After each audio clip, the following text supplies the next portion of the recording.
Mungomiri mudaka. Woyo. Woyo. Wazata. Wazata. Wazata. Aniko. Aniko. Ngapi ndaka mkomana? Ngapi ndaka mkomana?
Sanu sorry ya sorry waruza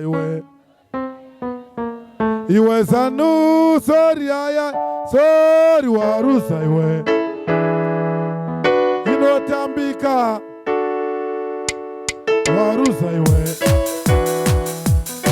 sanu sorry ya sorry waruza zinowanikwa waruza zinowanikwa waruza zinowanikwa waruza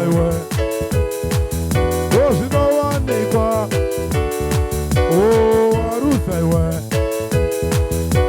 zinowanikwa waruza Sanu sorry ya sorry waruza Thank you siyabonga tinotenda twalumba loko imine pezulu mingomdeka ngapi ndaka mkomana President wedu our champion chief tinokumbira president mutaure nivana venyu masingo murina mriteko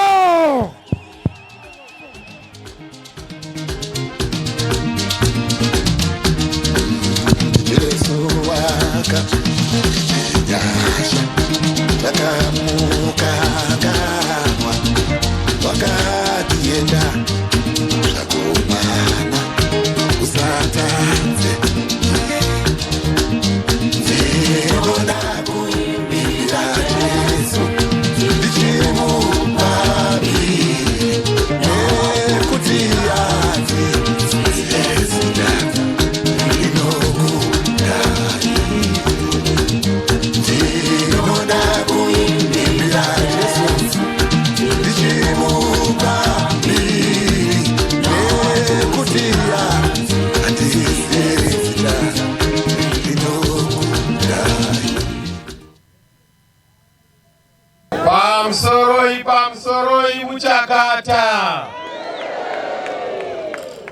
Ndoda kutanga nekuremekedza Mweya Mutsvene naIshe Jesu Kristu anotendedza vanhu kurarama. Ivo Mwari vari kumusoro kudenga.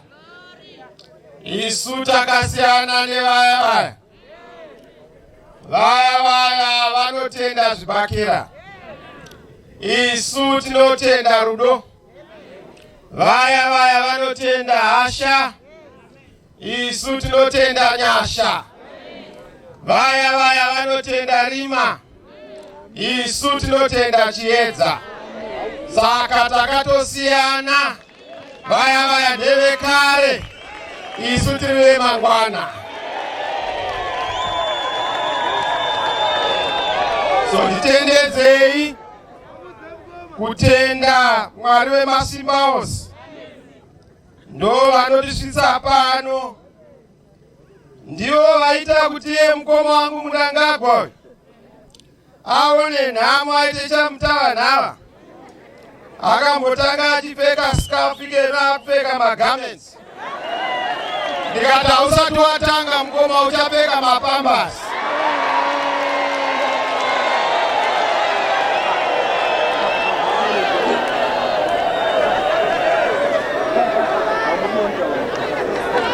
Wendo runo zikone. Vese vangazama kufunga kuti vangava zvitukwani zveruvengo, vese vangafunga kuti vangava zvikonzi zvinokonesa shanduko. Kana Mwari vachinge vati nyika isununguke, Farao uri chiko iwe?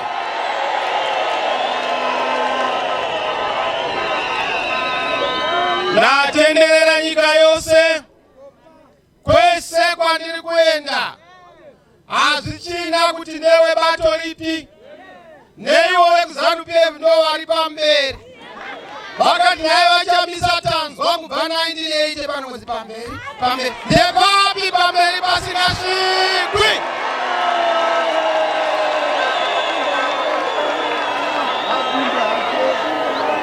Ndikati enaro vaona manje vana vembwa vasunuru mumwe chete. Asi tinosunura tichinonoka, tinorumba zvokuti be. Vanozviziva kuti munyika muno hakuna umwe utungamiri uchajekesa nyika. Hakuna umwe utungamiri uchasumudza nekuvandudza upenyu nebudiriro yematunhu. Hakuna umwe utungamiri uchaunza rusununguko munyika muno. Pamusoro iyi ma-MP edu haindaona mapindeni.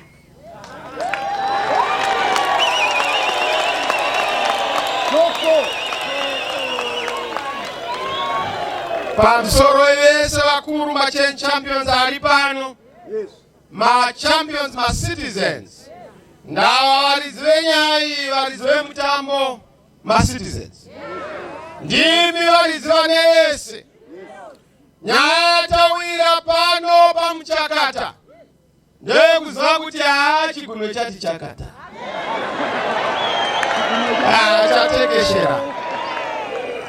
Chatekeshera chigunwe.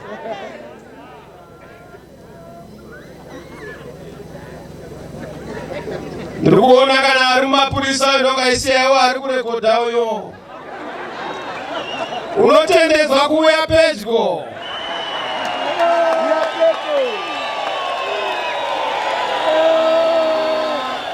Ndava zvandakutaura iye Mnangagwa unozviziva kuti munyika vana veZimbabwe vari kuda kuti vaende pachigunwe vakabva pachibhakira.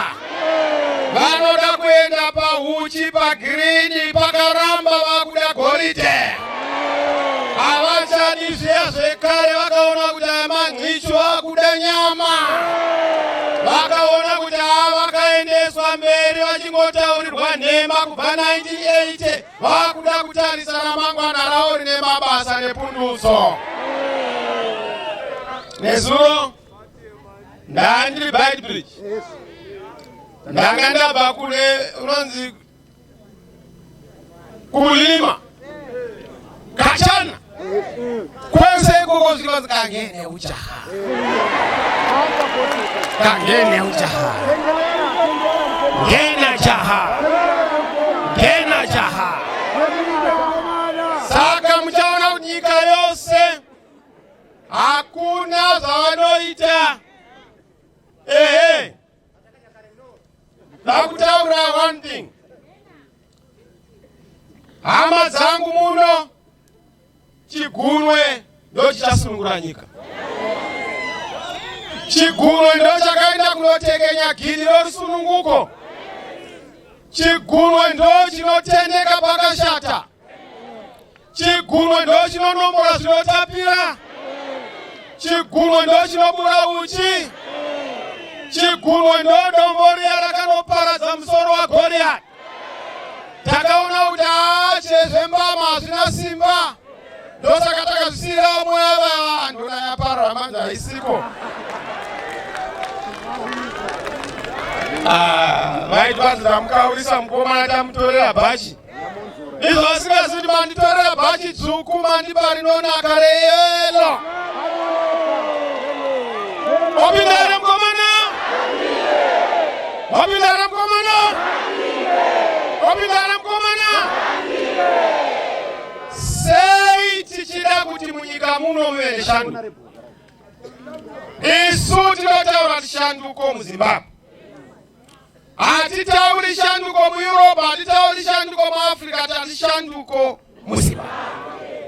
Nokuti yedu inogadzirwa nesu haigadzirwi newe kunze. Hakuna anogerwa asipo. Hakuna anogadzirirwa asipo. Yedu inogadzirwa nesu. Pari zvino tine 5 million Zimbabweans who are in the diaspora. Zvinokurakidza nyika yaita chidhanga.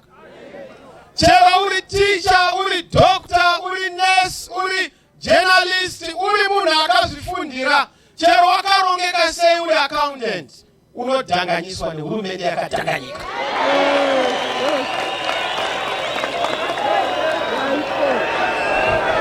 Homa haina mari, dumba harina chikafu, mutumbi hauna chawakasimira, migwagwa ine makomba, zvitoro hazvina kana mitengo iri kubata vanhu chibharo zuva nezuva.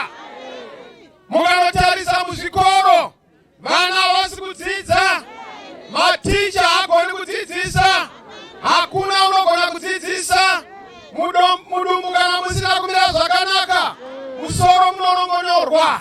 Unoona kuti ticha haana kana chimiro, mari yaiva nayo hachina, inoda mukomana, kudhara watadza, wesikapu watadza, mukomana ngapinda hake.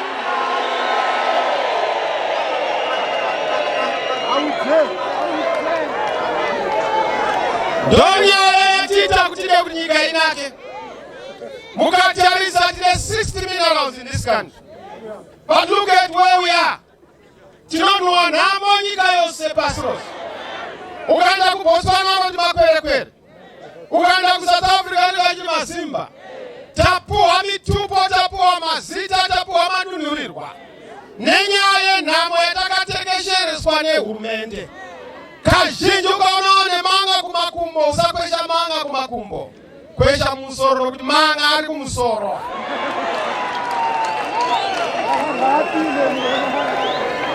Sei tiri kuda shanduko muZimbabwe.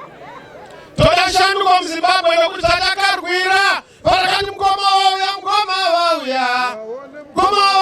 wabhemoza. Hatina zati mukoma vabatwa nemweya waDiabolos, vabatwa nemweya waSmith wokudya muchero weindependence. Taimba tirova mukoma wauya izvo vakutodya midzi yeindependence. Muti waparara, mukoma wauya izvo vapedza goridhe rese. Gold mafia makaiona kuba zvokuti unoita record, international record. Au Jazeera kwanaya kunorekodha kuti paita mbavha dzokuharare kana Satani ndonga unogara akatarisa mubhuku rake rezvivi zvomuZimbabwe hazvimo.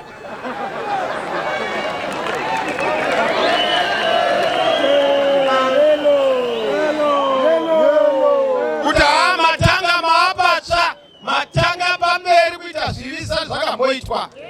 Ukaona wakubira nyika, wapedza kubira nyika woba nyika yacho. Vamwe kune dzimwe nyika vanokubira nyika wogumira ipapo. Ava vanoba nyika yacho yokuti newe hauna kana basa, newe hauna kana mari, newe hauna kana mari yerora. Ndokanjara ndopano vazhinji hamucharori, munowana. Kuwana ngo ndawana. Haubhadhari kana makanzwa nani? Ndakawana. Inyaya yemamiriro ehurumende. Ndosaka tiri kuti munyika muno ngamuende shando. Hakuna chirengwa kuhurumende chasingazivo. Munangagwa ndaigara naye mukabineti. Ndangozona kuti mukoma wangu ndinozikanwa hapana. Asi kana una mukoma asingazivi, handisi ndega, vamwe munavo mazikoma asingazivi.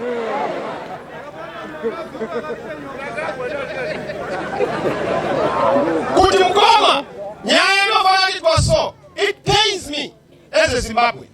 I've requested Mnangagwa a million times. I have ideas, I have answers, I have solutions. Come, let us reason together. It's not about the position. It's about your proposition to liberate and deliver this country. I've told him several times, we are kuno. Parliament for the past 7 years, either by phone or personal. Yet Parliament would share a lot of things. Did you buy my ideas? Munoziaga kutika zvatasvinogeza. And munoziaga kuti under osmosis. Ideas move from a region of higher concentration.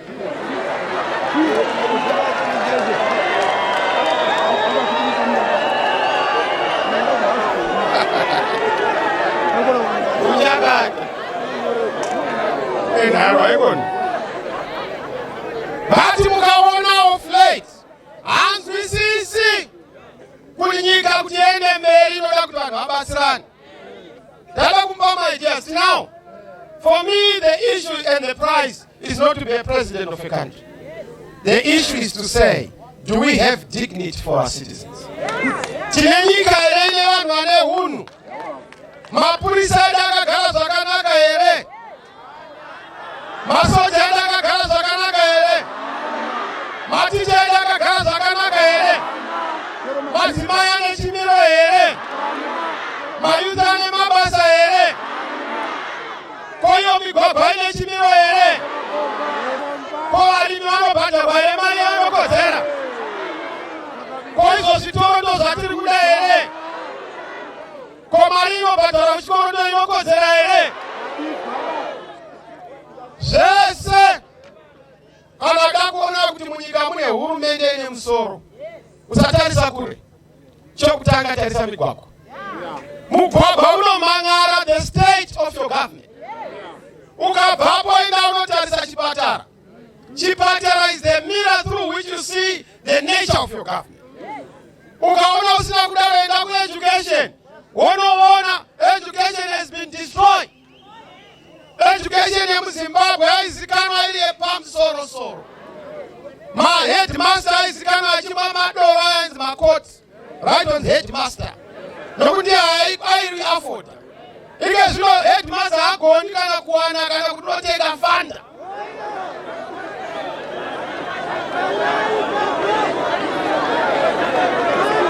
Unoshoda ukanzi headmaster. Shanduko Mzimbabwe. Shanduko Mzimbabwe. Shanduko Mzimbabwe. Ndakamirirwa nemisangano mitatu yatiri kuadresa nhasi. Yakangoita sewe unoyi. Saka ndapedza kuti sei tiri kuti munyika muno toda rusununguko. Hamuna rusununguko munyika muno. Ukaona mbeu ichigovewa kuti uri webato ripi, ziva kuti hurumende irimo haisiriyo. Ukaona muchizisapuka ari kuzinda unonyora vanhu. Where is liberation if you are imposing your ideas on people? Where is rusununguko kana vanhu vasina kusununguka kusarudza zvavanoda?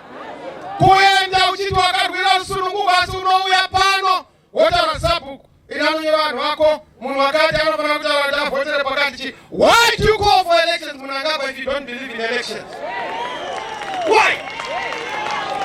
Kana uchida kugarapo gara uripo wega kuna unobviswa naMwari. Iye anofunga kuti vanhu vanobvisa vanhu. God is above all human beings. Every time 5 years but no my elections. Vanhu vanofa. Vanhu vanourawa. Vanhu vanokuwadzwa. Misha inopiswa. Property inotorwa. Mbudzi dzinoenda.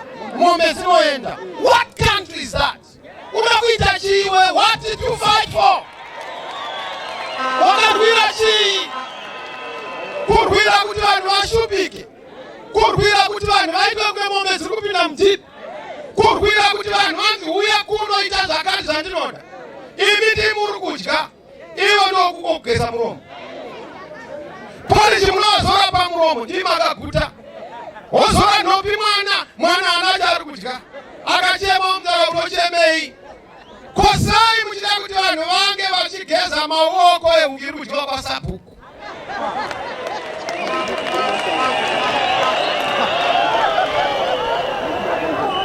Why?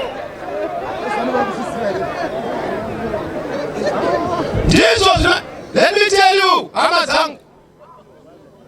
Munaona mkomana ari pano. Ndiri busy kuita basa rokuparidza Jesu. Ndozvakakadana ndikatenda. Ndiri busy kuita basa rechiadvocate. Ndichikakavara kubudisa mbavha. Nokuti hakuna munhu anoziva paramhosva kupomerwa. Mapurisa anoziva. Kana wakapomerwa kupomera ndiani pautaura kuti wakapara. Mavhairo unoziva. Isinobudisa chero makwetu emakororo. Ndavatete mutemo watineti nawo. Vatandiite basa iroro. Basa guru ndakaona pane mwoyo wangu. Pane njere yangu.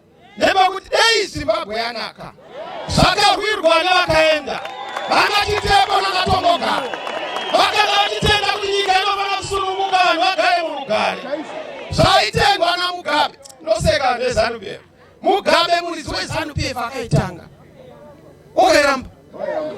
Akati ichi chinhu chakaora ichi. Iwe ndobona no fear. Unofaipa. Unofira muchinhu chemuri zakachiramba. Akasiya Mugabe akati pandaona vanhu vese vari pa. Munangagwa haiti. Vanakaswera havaiti. Mujuru haiti. Ngonzora haiti. Mukomana ngapinda.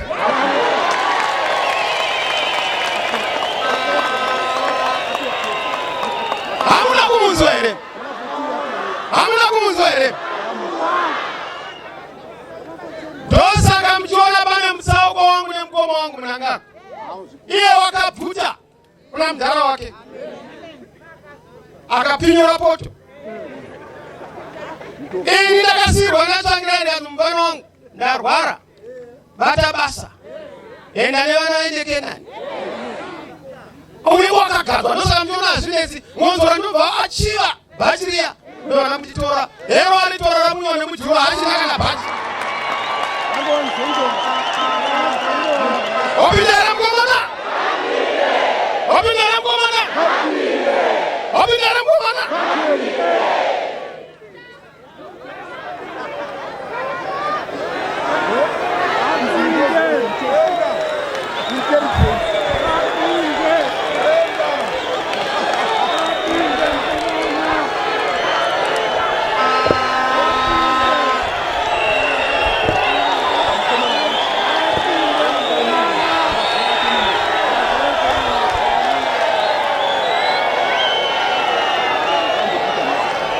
Shanduko Zimbabwe. Asi muzorera maoko naona maronga msanga.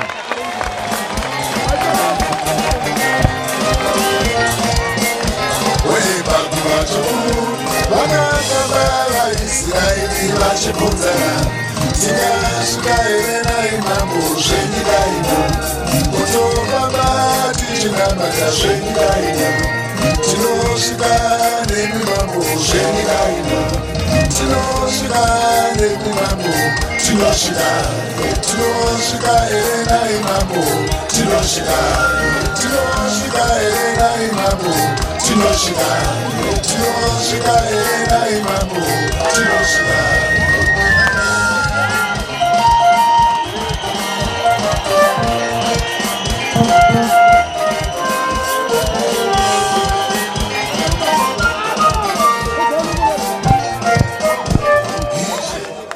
Thank you, Muchakata. Manditira zvakanaka man. Ndaitirwa zvakanaka. Ndandiri kumberekwa kumataga kwakanditira zvakanaka. Asi maenda pamberi zviroere maoko Muchakata.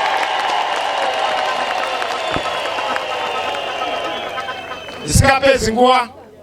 Isu hatingoti mukomana ngaapinde. Zviri zvedambi. Patinoti mukomana ini ndokuziva kuti ngaapinde. Chandinoziva ndiro ndakapinda. Paketi hapana munhu. Gore ndomukangopasira kunondogoisa nemusana. Hapana munhu.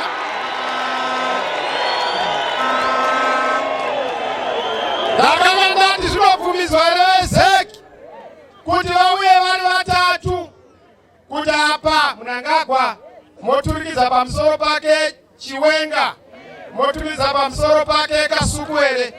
Ndivapukute nokuti zvinonakidza kudya kuridza ngoma yejekendisheni kinte.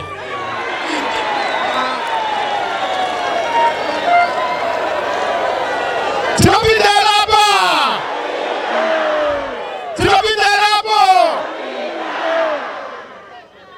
Saka haiwa tine 5 critical issues. Ndakaona mukoma wanga ari kutendera nyika yose. Ndakati mukoma mapindwa nei? Akanga ari kwamarange mumwe musi. Akagara pasi so. Ndikati Bhaoma unomunzwisa here? Wakagamuchira mweya muchenere. Ndikati unoga apedza machechi ose. Ndikati aiwa machechi haasi ekukambena. Machechi ndeekunamata. Kugadzira ukama hwedu kwatiri kuenda kusangana nababa. Siyana nemachechi vaparidza evhangeri. Vachigadzirira vanhu kuenda kudenga. Kwete kunosvika vachiita mapastors for it. Ko Jesu unozomirirwa nani? Iwe wakuti pastors for iwe. Ko unoti ini mukaona ndadaro zera kuti ndapenga. Hamuzondioni ndiri pachechi nditsvaga campaign kana vote. Ndava zvitendedzi unenge wadefaila nokusvibisa places of worship and places of honoring God. Atiwirirani nazvo izvi. Rega vafundisi vaparidze shoko. Rega vafundisi vatende mweya yetsvina. Nekuti tingazvidhoma. Kana uripo ipapo uchitendwa.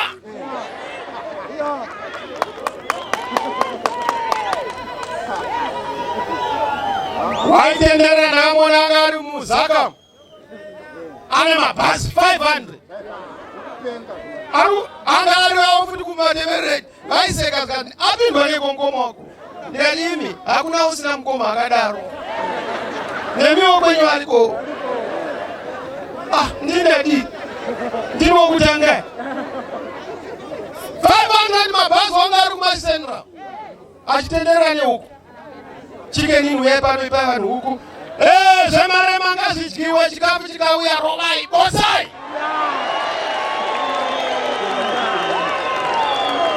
Asi musakangana kuti pavhoti apo. Pavhoti apo. Pavhoti apo. Pavhoti apo. We have 5 critical issues. Ndopedza so tivhare musangano. Chokutanga tatoda kugadzirisa. We want to restore the greatness of our country, making Zimbabwe a powerhouse once again, a jewel once more. How do we do that? Panama priorities. Any nation and any country must be known for something. Right now, our country is known for violence, is known for disputed elections, is known for looting gold, is known for selling silver where family kuvatorwa. Unozangosvika ngonzi na nesmall house kakisi mwa wosi yachimbo zeze musha. Ndozuri kuitwa nezanu kuti yangosangana kuzara kuita investment. Torai lithium endai nayo, gold torai, ndimi muri kuchera. Hakuna izvozvo. Patiri kupinda isu munhu kana anochera chicherwa muno, hachibudi muno, chinogadzirwa muno, choita mabasa muno, chobudisa maproducts muno. Taneta nekuita maproducts akanzi made in China, made in Singapore, made in Germany. Kare naise kabazi vanhu vangu vakutusa zvacho kwanzi made in Germany, made in China. Takumbodawo made in Zimbabwe, made in Zimbabwe. Munomira napo Muchakata. We have a lot of products that are kuita for international markets. We need to restore the strength of Zimbabwe. Beef yedu inonaka yetu izorera kuti ive the best beef nekota yedu kunana Europe. Takapuwa zvipo naMwari. Tine beef inonaka. Ngatiitengese kunana Europe tiwane mari. Tinana Big Falls vasina dzimwe nyika. Tourism. Let us be known for treating other people well. Let us be known for producing gold and finally finishing that product. Value addition and beneficiation. Making Zimbabwe great. Ndopa nechinangwa chedu kuti number 1, kunana bhora uko, kunana tennis, kunana volleyball, ma sports ese vanofana kuzati kana Zimbabwe yasvika chazezesa mutunhu nemako. President wedu kana achida kunana United Nations anofanawo kuti anotaura zvirumbi zvinonzwika kana French inonzwika. Makati mukoma Mnangagwa, makati ungopowa Mbijana na Mugabe 1/10. Iyi nhaka yechirungu. Tiri kukwanisa kutaura tiwane mari munyika muno.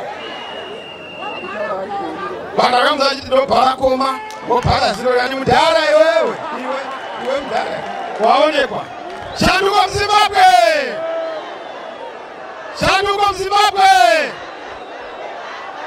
Aiwa mukoma wangu topota tichita zvokunakirwa ka. Imamuite zvemadunhurirwa nemazikoma nye. Pamufaro wedu isati tukani. Teti ngoudzana mukoma vanoseka urema wafa asi pane umwe urema huda kuseka vatiri vapenyu. Mukoma hazvizvo panyanyezi. Madhakirwa kudai kuti munorova mai. Aiwa hasi raita. Kusekana pachedu kusekana kwanakamba. Handizve? Let's make Great Zimbabwe again. Handizve? Nyika yedu ifambe ite zvakanaka. Tozikanwawo kwete sevanhu vari kuexporta human resources, but sevanhu vari kuexporta ideas and thoughts. Vari kuexporta maproducts. Vokuti vanhu vanouyawo kuzotsvaka mabasa muno. Hatikakunhule Botswana ne1 diamond. Isine 60 minerals plus. Just ungogadzira 5 chete. Haungoda akaona unokuda platinum, palladium, gold, over vanorova lithium, over diamond. Mamwe eso ndimbomirai yana uranium ndimbomirai. Toda kungogadzira chete ndigadzire zvikoro ndikanike zvikoro nemigwagwa. Unoona migwagwa inenge yanaka. Zokuti yangu achitenda kuno kuchango chakunguruka uri murodi. Aiwa, migwagwa inofanira kunge yakafara. Iri tara. Ichirakidza kuti iri kumendenwa. Mari tinayo. Ukaona mabirwa anoitwa mari peye. 1 billion corruption. 1.7 billion iri kuenda kuillicit financial flows. Kungotamisa chete kuba iyo iri 3 billion. Maticha makuroba 540. Vese vanotambira mapurisa moapawo ipapo makatata msugoti vanokuchengeta eka. Munhu anakirwe munyika yake.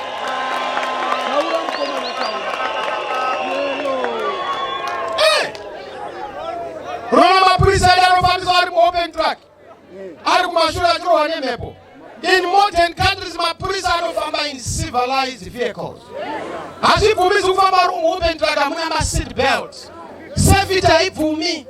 Unoisa mapurisa akahaka kuti vari kumashure kudai. Masoja edu akahaka kunge ari kumashure. Vanhu vachienda kumabasa vari mumarori kunge masaga ebhinzi. Hakuna izvozvo. Let's restore the dignity of our people.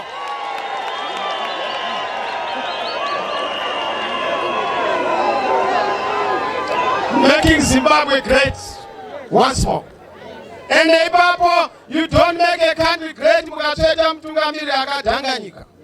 Imambo zvitarisawo tarisai. Moti mukoma wangu apa neni. Musaita mabasa.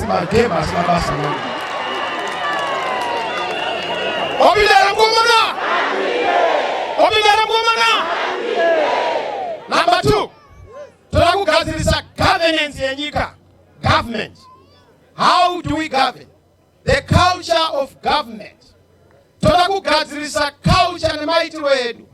Atiri hurumende inotaurira vanhu kuti asarudzwa ndiye chef, asarudza wonzi ndiwe muranda, apinza basa ndiye mkuru, kwete apinzwa basa. Vazhinji amunzwisi kuti kana munhu akaitwa minista asiye chef wenyu, chef ndimi makamuita minista. MP akachaitwa vazhinji anoti chef auye asiye chef, chef ndimi. We want to stop the abuse of power. We want to stop nyaya kuti munhu anoti kana aiswa pamusoro otora mhepo yevapfupi nokureba. We want to stop nyaya kuti kana wareba wovhunga vari pasi. Government must be corrected in settings. Iwe neculture yekuti kana uri muhurumende mombe yekuronzera kama wakaringa nzira, kwete wakatarisa mugaba uchidambura munyatso, varidzi vaye vanoitora ukasara wosoda wamira ipapo. Leaders must know that they come and go. Mutungamiri inapukeni, kana mwana akashatiswa anochinjwa napukeni iroro. Ndakavanzwa Chamisa ada kubvisa masoja, ada kubvisa mapurisa, mukabviswa kudai. Hakuna unobviswa basi. Unotobviswa nekukura. Kana wakurisa basa chienda pano wasumuke oka. Sasa ndoda kuita kai baba mtara chienda waita baba rekanipindewa.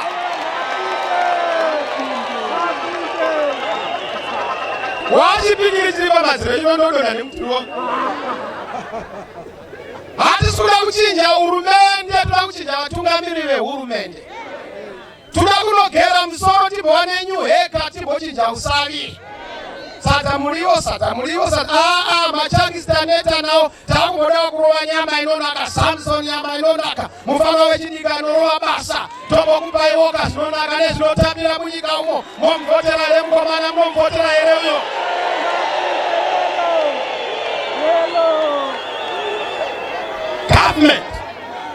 Government must be fixed. Toda kuone small, lean and mean government. My ministers kwele kuita munda wema minister 52. Chero wango rotary minister. Minister of Lizards. Wango rotary minister.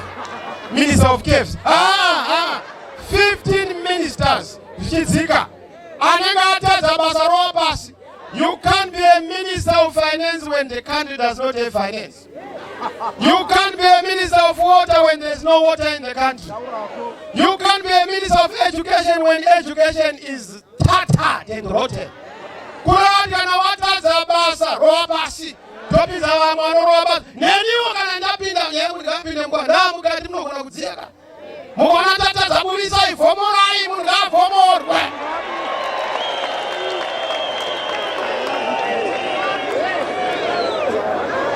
Culture. The culture of government. The culture accountability, the culture responsibility. The culture credibility. No corruption. Nyaya kuroa mari yenyika semushonga wemudumbu. Mudansanda pora.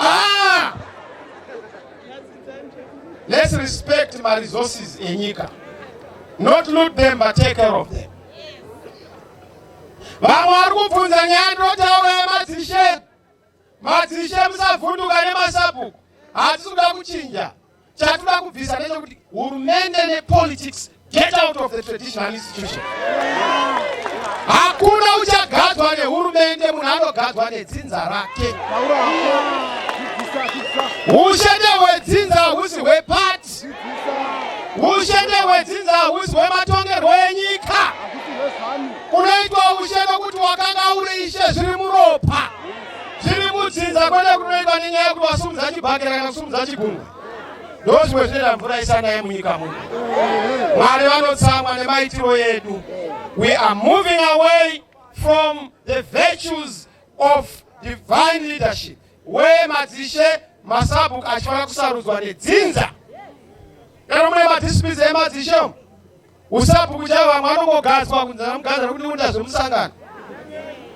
Hakuna izvozvo. Ndaona vamwe mwana vari vachi vachandinozanya kuti panounganidzwa nezano hafu inenge iri yangu. Ndakamuzanira Mnangagwa. Paunounganidza vanhu. Ndakauza vanhu kuti Burumang. Green kunze, Zanu kunze, mukati yellow. Apa pakaoma pa 20 there. Akapapunyuka Mnangagwa apa akapapunyuka. Ameno masvingo mukamutendera.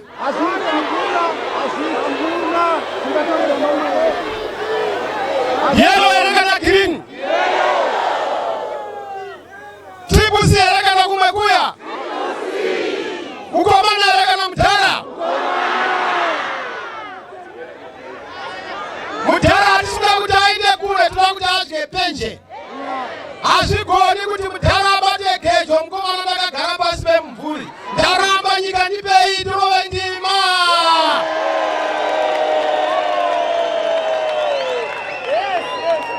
Government is who want to devolve authority. Devolution. Toda kuti kwese masvingo must be known for what it is. Takatarat Midlands must be the administrative capital of our land. Ndokuneswa parliament, ndokuneswa government offices, ndokunoti kana president vachishanya nema ministers vachita ma international meetings vanoitira mu Midlands central position. Masvingo yoita the ancient capital but also inenge ichiretain our culture and tradition yedu. Tosumudzana Great Zimbabwe, tosumudzana Lake Mtirigwi, tosumudzana nzvimbo dzedu. Masvingo yorangarirwa as one of the greatest cities. Blawa yoita industrial capital. Manicaland Mutare yoita horticultural capital. Citrus nematini nezvimwe zvose. Togadzira nyika. Ipamukoma zokuita maprovince 10 aiwa tokuda 5 regions. North, South, East, West, Central. Tapedza. Totadza kudivide nenyaya kuti Mashonaland. Matepe. We are dividing each other nenyaya tribalism. Ndikutaura pagovernment. We must move away from the nomenclature and terminology yakawiswa nevarungu. Even mazisheni unoti chief, iyo ku UK uko kunana vana chief vana king. Saka unode kurijusa mutungamiriri wedu kuti umuti chief. Unoziva kuti chero ngoenda ikanzi chitanana inoita chitanana. Nzou ikanzi tururu inoita tururu. Nokuti chawatumidzwa ndozvaunova. Our leaders vanofana kupiwa umambo hwavo hwakakodzera. Vana Sadunu nana Sanyika. Zvese zvinoiswa neswete zvokuya achitedzera zvakataurwa nevarungu. Maprovince akaiswa nevarungu. Language yakaiswa nevarungu. We want language yedu ndaiudza vamwe that we don't want kunzi kumaruzeva. It was a terminology yevarungu. Kuti is reserved for future use. Vanhu venda vana kana pokugara. Vanhu vakatonona ike zvino kana wakagara mumaraini muya hausi muridzi wenzvimbo. Unogona kuya kuti wasemombe. Nehurumende. We want to make sure that pauri ipapo nepedzinza rako haubviswi nehurumende kana hurumende ichida development highway zokukumbira. Muri kupanzwa here pagovernance. Muri kupanzwa here padevolution. Muri kupanzwa here pakupa simba mwana. Shanduko muZimbabwe. Number 3 is the economy. Economy toda kugadzira yainetsi. Inyaya yeconfidence, inyaya yehope, inyaya yekucheta munhu anoziva zvinhu. First thing to be corrected is what is called property rights. Munhu ngaazive kuti kana ndine changu haungotorerwi. Kundapamba ndatotora ndine amuridzi. Wazviona kupi? Unofana kuita zvine rule of law. Munhu kana aparirwa mhosva anofanira kuenda kukoti onopuwa koti isingatarisi kuti unobva kumba kwani. Ike zvino kana ari weZanu PF ndakaona mwana aripamba nezvima flags zveZanu kuti ndisasungwa. Hakuna izvozvo. Kana uri triple C ukarepa muntu unokubata. Uri triple C ukaenda kunoba mari yenyika semabirwo ari kuita vanhu ava mabirwo tinokubata. We don't want the law inenzi wabuda mubamani. Munhu anofanira kubatwa nemhosva yeni. Mapurisa achanangirwa mani. Tavapo herewe. Neuniform inochinja. Neganda rinochinja. Nehomwe inochinja. Nemafambiro anochinja. Nemotokari dzinochinja. Dai zvitapinda hakuna munhu anonotenga tegas. Kana pfuti nokuti hapana wokurwa naye. Toda kunotenga perfume bata titenga tegas. munhu wirire kwete kuti munhu uiswe kana kukachizwa. Hurumende inoenda mukiu kuti toda kutenga matiegas kunyika kwedu. Munowadi toda kukachidza vanhu. Kurwara. Penga. Wakataurwa naGrace Mugabe. Unopenga. Why? Economy number 3. Let's fix our economy. But to fix the economy, there's no way you can fix the economy. It's not going to be nyaya currency. So chambotanga chirowa goridhe rakadai tichiita mareserves edu. Ndaiseka dai Mugabewe. Say tine hatina ma-gold reserves, but Europe and ma-gold reserves. Vachitenga gold kwatiri. Why don't we make sure that we have our own gold reserves? To move a gold standard, but in the meantime, to moshandisa a basket of currencies, but mainly US dollar. Munhu ngabhadharwe kune US dollar, teacher pa US dollar, tora muhomwe kumunhu wese, tora muhomwe munhu wese, tombobatanidza vanhu. But not for a long time, just for a short time as a transitional mechanism. Tobatazounza currency yedu is stronger than the pound, stronger than the Deutschmark, stronger than the yen, stronger than yuan. Yes. It's possible. Chinopa strength kumari is leadership refocused. Leadership inonzwisisa kuti panoda framing of policies inobata vanhu nokubhenefita vanhu. Wapindara mkomana? Aiwa, ina ndingotauri. Ngandiri minisa waICT naMugabe. Ndikamuti Mugabe, uyatigadzira nyaya yamafoni muno mune internet iwande. Zvika zvinoitwa sei? Ndikati ngatiti 1 2 zvikaza Chamisa uri kutaura kuti simukadhi ringachipa kudarika madomasi tinorohwa nevanhu. Ndikati no zvinoitika mudhara kaza zvigoni. Ndikati uiona kuti muromo yevakuru aiwiri pasi. Yevadoko haipotsi ndipe mukana. Hamuna kuona here masimukadhi? Hamuna kuona here mafoni?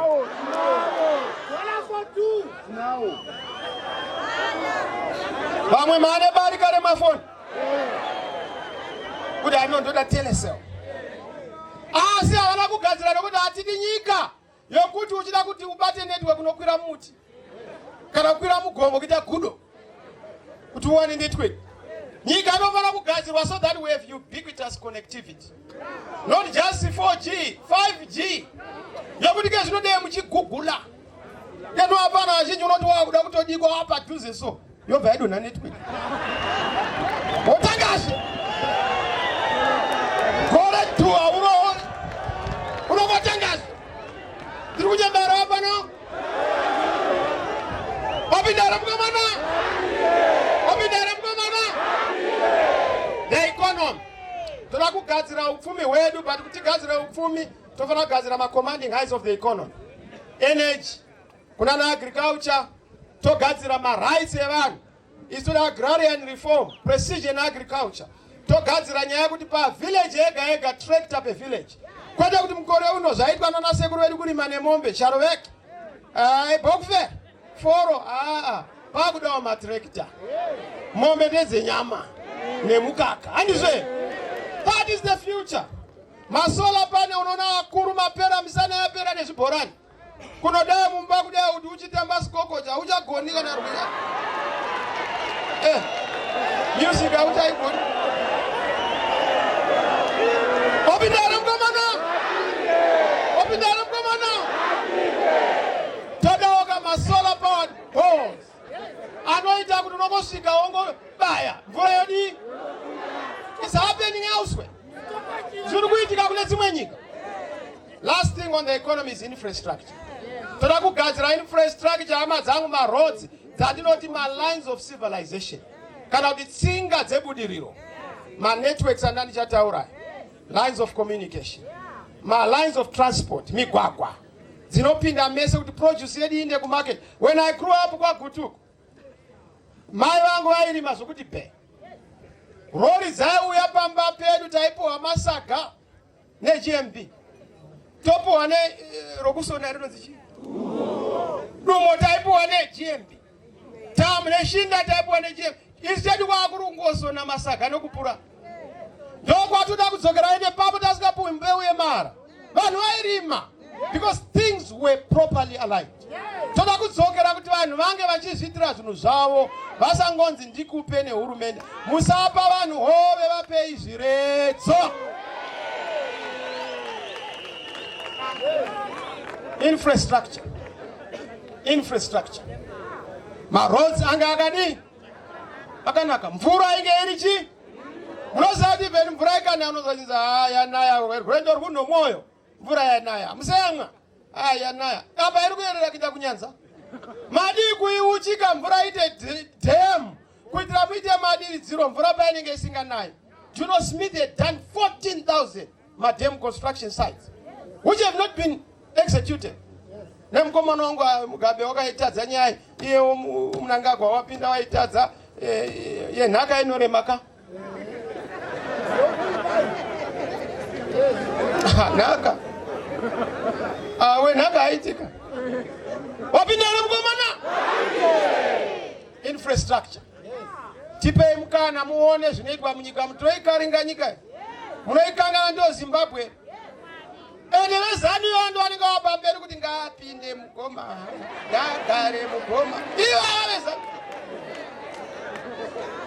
nokusvika zvanakira munhu we. Number 4 is social services. Nakupedzisa zvangu. Education, health, support to my persons with disabilities, my minority groups, women's groups. Madzimai muZimbabwe atambura. Musoro mune shinga reuni. Kumusana kunenge kwakatakurwa mwana. Mudumbu mune mumwe mwana ari kuuya. Muchiuno mune mumwe ari kutaimira.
Pararika ndizo ere.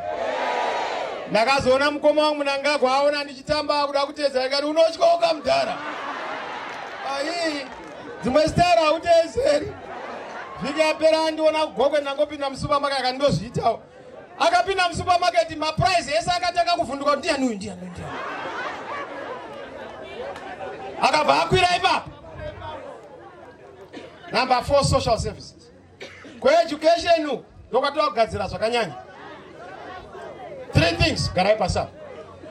3 things. Thank you for understanding. God bless. 3 things for education. Chokutanga chiragadzirwa kwa education curriculum. Zvekuti vabereki muite zvemakala ndiri kubvisa izvozvo no makala.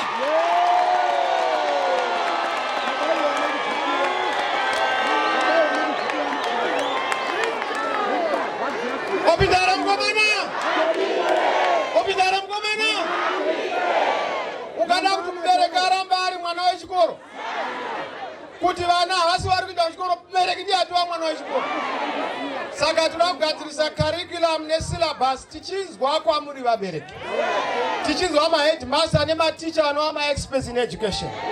Votiudza kuti which is the best curriculum inoita kuti a Zimbabwean graduate and student are competitive globally in terms of technology and the modern trends that tiri kuona dziri kuitika munyika. Kwete kuti tidzidzise vana zvinhu zvisina basa ivo vasingakwanisi even ana 5.0 you don't impose a curriculum on the parents. Education must be out of consultation.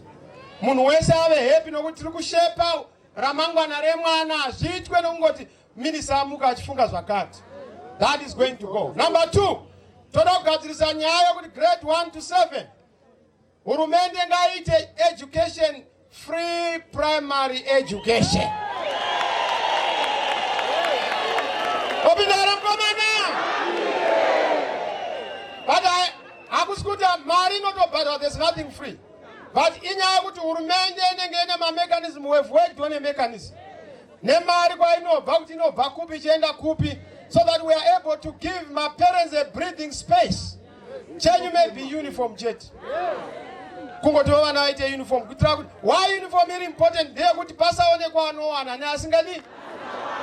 That is the only thing. Otherwise, hapana need yokuti vana vaite uniform, but it's also for discipline.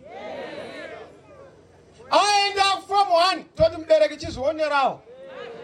Responsibility is shared between government and the parents. Form 6 asvika tomugama zvekana aita graduate tomupa loan ngaanonakirwa achitugamirira achidzidza nyika. Wapindara mkomana.